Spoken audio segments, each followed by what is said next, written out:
এদিকে আমগুলোকে খুব সুন্দর করে কুচি কুচি করে কাটা হয়ে গেছে।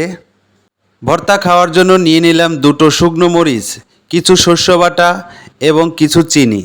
হঠাৎ পিছনে তাকিয়ে দেখি আম ভর্তা খাওয়ার আগেই তারা লোল দিয়ে তাদের জামাকাপড় ভিজিয়ে ফেললো। তাই আর দেরি না করে আম ভর্তা বানানোর জন্য শুরু করে দিলাম গাইস।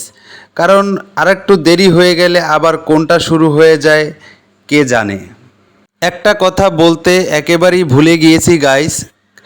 কথাটা হলো এই আমগুলো কিন্তু আমার শ্বশুরবাড়ির গাছের আম।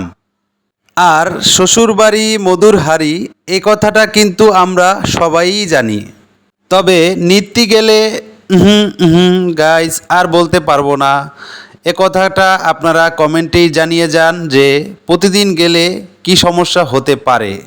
তাই আমি মনে করি আপনারা 6 মাস 1 বছর পর পর শ্বশুরবাড়ি যাবেন, দেখবেন সম্মানটাও বেশি পাবেন এবং আদরটাও আপনারা বেশি পাবেন।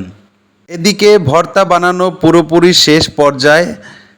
লোভ আর মানছে না যেন, পিছনের অবস্থা খুবই ভয়াবহ।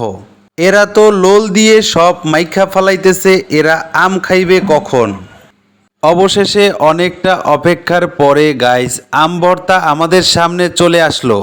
তাই আর দেরি না করে যে যার মতো করে আম ভর্তা খাওয়া শুরু করে দিল। ওমা, এক একজনে খায় আর একটা করে ঝাঁকি মারে, ব্যাপারটা বুঝলাম না।